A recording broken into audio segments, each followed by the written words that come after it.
Hello and welcome. This video is going to be a review of Annihilation, the first book that Jeff Vandermeer ever wrote, and actually the first book in the Southern Reach trilogy. This book is a Nebula Award winner, winning in the year it was published in 2014. And actually this had a very interesting release schedule, or I should say the Southern Reach trilogy had a very aggressive release schedule with all 3 books in the trilogy coming out in a 1-year stretch. Which made all of them New York Times #1 bestsellers. So this did really well as far as the money goes. And I can actually really see why. This took me about 2.5 hours to read. And the premise of the book is that an event happened 30 years ago. There's no exact date given. And it caused for an area of North America to change drastically. It's just called the event, and since the event occurred, expeditions have been sent into Area X, which is what they call the area that has been changed by this event, at different points during the last 30 years, and different things have happened with each expedition. The first expedition that went in after the event initially happened came back and they're like, everything's fine. It's fine. The expedition that we get to experience firsthand in Annihilation is expedition number 12, and in which case initially 5 scientists in their fields, which ended up only being 4 actually going into Area X, a surveyor, a psychologist, and an anthropologist, and then the person whose perspective we are reading, which is the biologist, go into Area X as the 12th expedition to explore the area. Now, all of the leaders in their field, scientists in their field, are all women, which, as a woman, instantly made it more interesting to me because we all have our own inherent biases, and I tend to enjoy or am easier to engage with female-led protagonists. So this was great. And they go into Area X. There is some instances of hypnotism, with the psychologist being the one who kind of has these trigger words in order to engage with and to help keep the sanity of those in the party that she's with, which actually was kind of interesting to me. This read a lot like a psychological horror to me, or at least that's my interpretation of it, especially when it came to the psychologist and some of the descriptions that the biologist was making of the area and the tower, which is what the biologist referred to it as, the tower, but the rest of our party referred to it as the tunnel. And I found that dichotomy really interesting, and it plays into effect later on into the book. So I thought that that was really neat. Now, I had gone into this book not remembering that a couple of my peers who I watch here on BookTube had already reviewed this book. And what I have noted after rewatching those videos, that there was some criticism that the writing felt a little flat. And I actually was thoroughly engaged with this book the entire time I read it. And I feel like I might have a little bit of a controversial opinion as to why the writing may have felt a little flat. And it may just be me, again, putting my own inherent biases into the work, because we all view the world through our own experiences and our own personal lenses. But to me, as a woman who has low support needs and conventionally attractive and is autistic, since you're reading the entire book from the view of the biologist, to me this was instantly, she's autistic.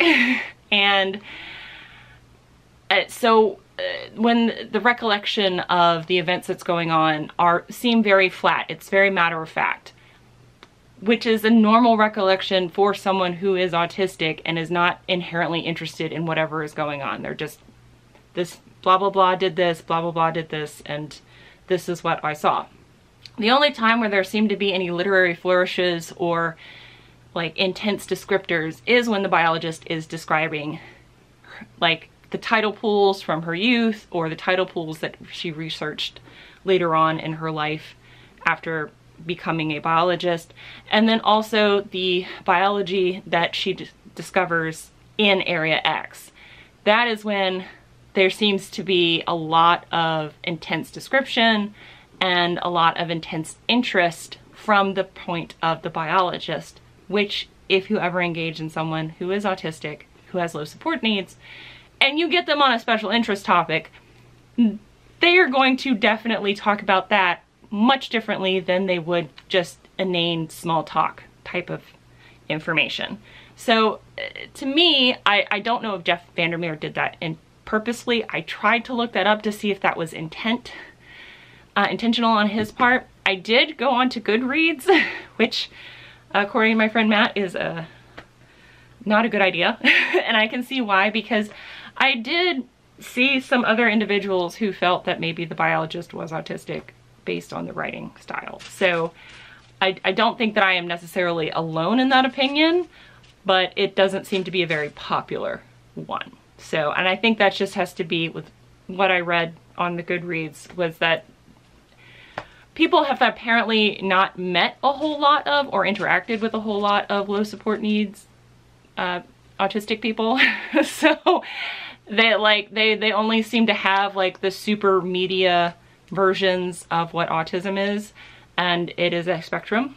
So I understand how Goodreads is I don't know how Matt puts it, a glut of villainy and bottom feeders. I don't know.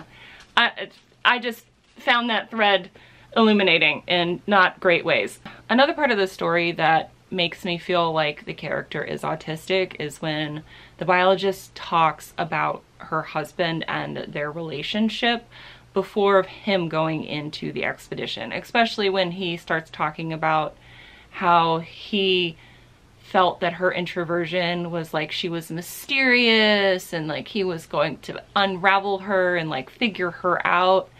And she basically, as a frank conversation, is like, this is who I am. I don't have any idea what you're talking about. Like, there is no inner thing happening in here that you don't know about as my husband. Like, there's nothing to figure out. There's nothing extra.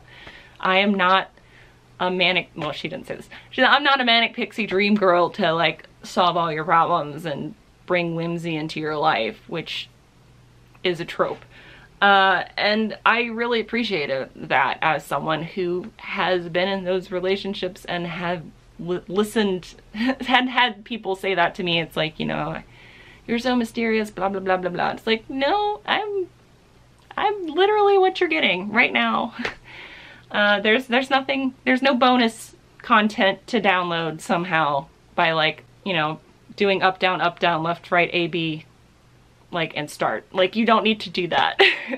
So again, it may not have been the intent of Jeff Vandermeer, but several things gave me that opinion and impression of the biologist. So to me, as stated, as a woman who identified very strongly with the main character, I loved the book. I actually really liked the book. I also really I think Jeff Vandermeer was very clever in not giving any of the characters' names. I thought that was actually a genius move on his part, and kind of borrows a lot of H.G. Wells. If you look at H.G. Wells in The Time Machine, or if you read H.G. Wells in The Time Machine, H.G. Wells in The Time Machine was written in the late 1800s. It's at the end of the Victorian era. And because of the fact that there is very low technology in The Time Machine, and the fact that pretty much none of the characters have a name, it lends itself a timelessness. So the fact that none of the characters in this book have a name, and because when they're entering into Area X, they have to have low technology or technology that is outdated and old, they can't bring like modern cell phones or any kind of like cameras or any kind of stuff like that that we would have as modern tech in our life when, if we're gonna go explore somewhere, we would take, you know, like a drone, or like high-powered scopes and like goggles and stuff. Because they didn't take any of that in there, it lends the book to a sense of timelessness, to where I feel like someone could read this book in 100 years and probably still enjoy it just like we enjoy The Time Machine now, due to the fact it's a nice, tight read, and also the fact that it has this timelessness by not using modern technology or information, and then also not giving the protagonist names. It also makes it feel like it's easier to self-insert as a reader because of the fact that there is no name. So you're not stuck on a Jane Doe or a John Smith. Like, it just lends itself to a timelessness. I also saw some criticism that the book was written like it was a trilogy. So it's a first book in a trilogy. So it just feels like there's going to be more. And there was. I mean, like I stated at the beginning of the video, Jeff Vandermeer had a super aggressive release schedule to make sure that all 3 books were very successful. And it worked. However, to me, I did not know that this book had 2 other books to it until I went to go look out about the author and do some information and do some other information, because I enjoyed this book so much. I wanted to find out more about it, and if maybe my interpretation of the book was singular, which it seems a little bit like it is. To me, the ending of the book was satisfying. I don't feel like I need to read the other 2 books. I actually have no interest in reading the other 2 books at all, because to me, the ending felt very much like the protagonist going off into the sunset, like an old school Western. It felt very much like that. So for me, I was satisfied. Like, I can figure out, I can make up in my brain what happens when the biologist walks away after a lot of stuff happens. But to me, like, that's fine. I'm perfectly satisfied with the ending. I don't feel like it left on a cliffhanger. I don't feel like it left it like I need more. I might one day, with my super huge TBR, get to the other 2 books, but like I said, this is enough. This is fine for me. I'm good with this. Like I said, I really enjoyed this. I also have no desire to watch the movie either, especially after watching Moyd's review, that the movie is pretty much as loosely based on this as humanly possible, where it's just named the same. And when I found out who was in it, and then that it was a Paramount Plus picture, I was just like, it was on Paramount Pictures made it. I'm not interested. To me, I would have been interested to watch this as a movie if it was a focus feature. And I feel like if you've read the book and watch a lot of focus features, you would understand where I'm coming from with that. But that's what this felt like to me, if it was in a movie. But it read like a movie too, so I felt like it lended itself very well to being a movie, which is, I've got the movie cover here with Natalie Portman. Again, not interested in watching this movie at all. Not even a little bit. Or reading the other books. But I really recommend this one. If you would like a nice quick little read that's fast paced, that has timelessness to it, that has all female protagonists in it, I recommend getting this book. And thank you guys so much for watching this video. I hoped it was interesting and enjoyable, and that you won't flame me too hard in the comments for my opinion. And until the next one, bye!